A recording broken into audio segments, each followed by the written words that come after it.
morning. Now we are discussing about the thoracic spotter. The walls of thorax are formed by sternum on the anterior aspect, vertebral column on the posterior aspect. On the either side you have ribs. So on the sternum, on the either side of sternum, you have an important spotter known as internal thoracic artery. This is your internal thoracic artery. On the lateral side of sternum, you have internal thoracic artery. Internal thoracic, they may pin the internal thoracic artery and can ask the terminal branches of internal thoracic artery. The terminal branch of internal thoracic artery is musculophrenic artery, superficial epigastric artery. Musculophrenic artery, superficial epigastric artery. So this is your internal thoracic artery on the either side of sternum. So these are the ribs. In between the ribs you have intercostal space, which is filled with intercostal arteries and intercostal muscle. You have three intercostal muscle: external intercostal, internal intercostal, intercostalis intima. So external intercostal muscles are this, which fibers are passing forwards laterally. Internal intercostal downwards medial. So this is your internal intercostal fibers, external intercostal fibers. Now we will discuss about lungs.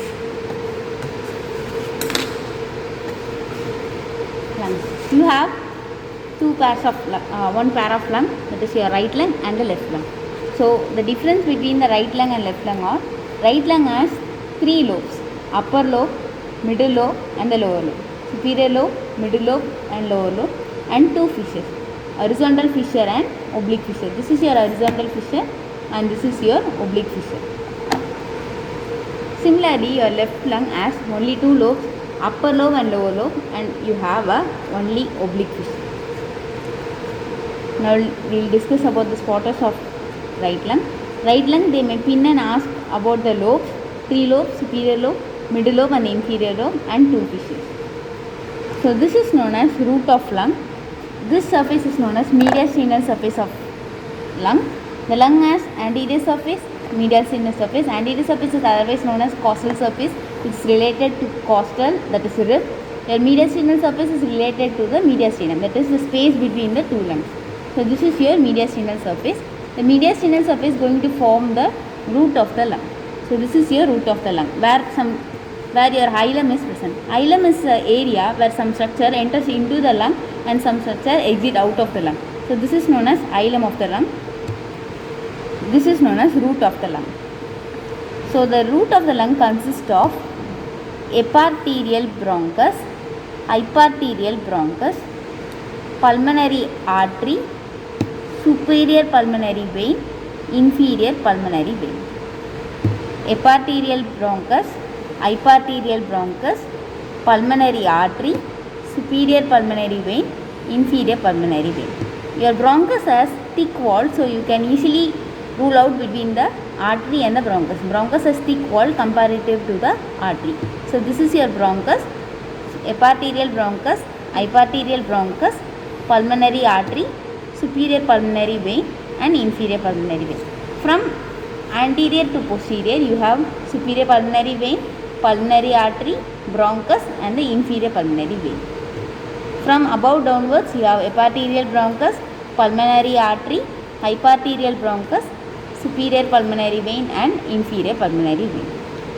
These roots form a thick extension below. This is known as pulmonary ligament, which is for the dilatation of the blood vessel. This is your pulmonary ligament. Now we will discuss about the impressions of the mediastinal surface.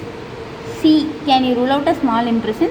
This is known as impression for azygos vein. Your right lung has the impression for azygos vein. So this is the impression for azygos vein. This impression is for right atrium. Chamber of right atrium rests on this surface. So this is the impression for right atrium. This is the impression for azygos vein. Now we will move on to left lung. Left lung has two lobes, upper lobe and middle lobe. In between you have upper lobe and the lower lobe. In between you have a oblique fissure. Left lung also has a distinguishing feature known as lingula, which is the replacement of your middle lobe. This is lingula, which is the replacement of your middle lobe in the right lung. Similarly, it also has two surfaces, costal surface and the mediastinal surface. Costal surface, it is related to ribs. Your mediastinal surface, it is related to the mediastinum. Mediastinal surface also consists of root of lung and a hilum. Root of lung consists of structures, which is the first main structure is your pulmonary artery. This is your pulmonary artery, bronchus, superior pulmonary vein and inferior pulmonary vein. Pulmonary artery, bronchus, superior pulmonary vein and inferior pulmonary vein. As I said earlier, your bronchus has a thick wall comparative to your arteries. So this is your superior pulmonary artery, bronchus, inferior pulmonary vein and superior pulmonary vein. From anterior to posterior it is same as right side, that is first starting from superior pulmonary vein, then bronchus, then inferior pulmonary vein. But from above downwards it is slightly different. It starts from pulmonary artery, bronchus, then inferior pulmonary vein. Here you can easily rule out the extension, your pulmonary ligament, which is for the dilatation of your blood. So this is your pulmonary ligament. Your left lung has a prominent impression, which is for aorta. So this is for arch of aorta and this is for descending aorta. Arch of aorta, descending aorta. On the mediastinal surface, it also has an impression for left ventricle. This is the impression for left ventricle, arch of aorta, descending aorta. That's all about the lungs.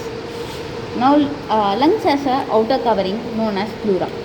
The outer covering of lung is known as pleura. It has two types of pleura, visceral pleura and fibrous pleura.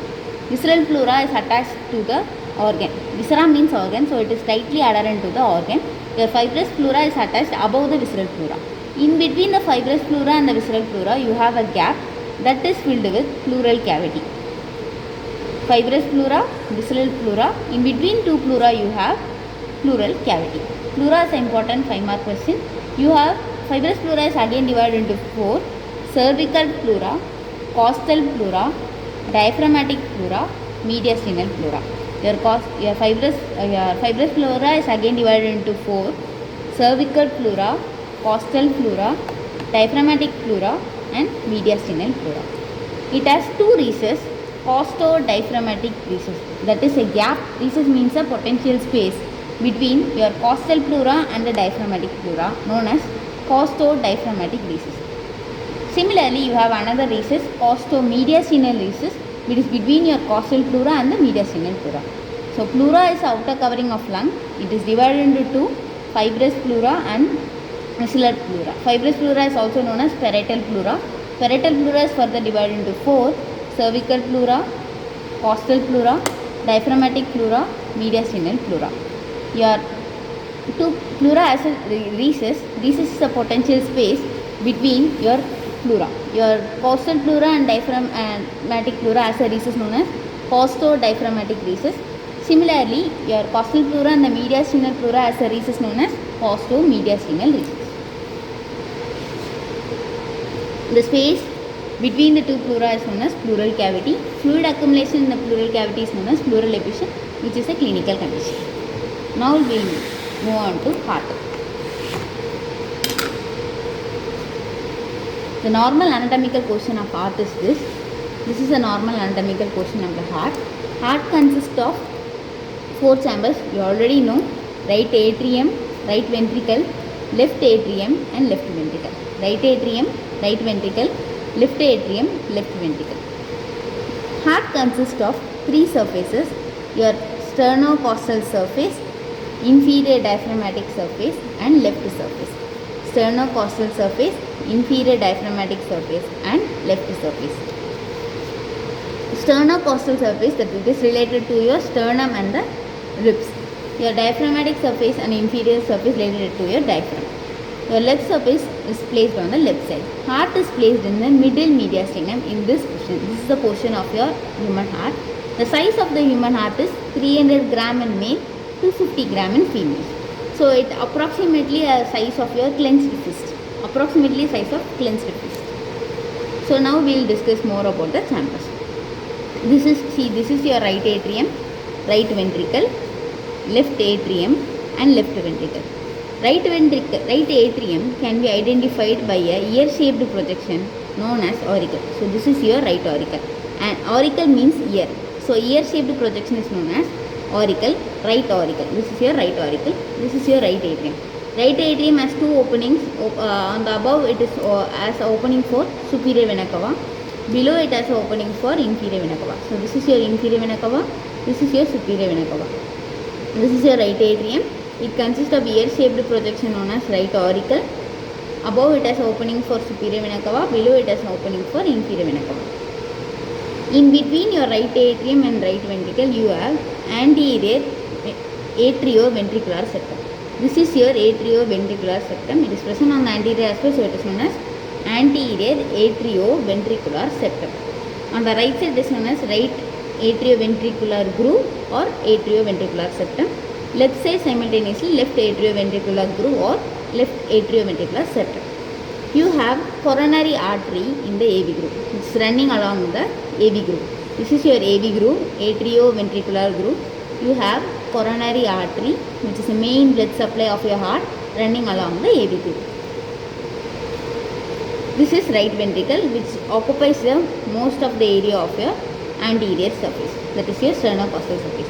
In between the right ventricle and the left ventricle, you have a artery known as anterior interventricular artery. This is your anterior interventricular artery, which is a branch of coronary artery, anterior interventricular artery. This is also known as interventricular septum. This is the area of interventricular septum, which divides your heart into right ventricle and left ventricle. This is your right ventricle and this is your left ventricle. Left ventricle mostly forms your base. Heart has a apex and the base. The apex is mostly formed by your left ventricle. Base is formed by left atrium.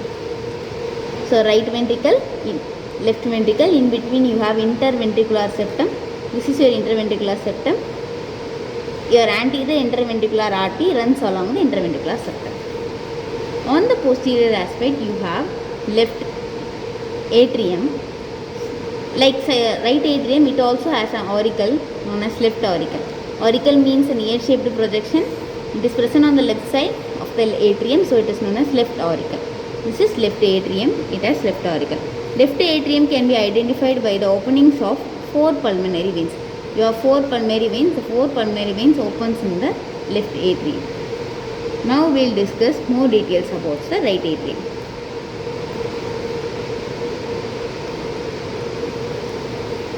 This is the interior surface of right atrium. Interior surface of right atrium is very important.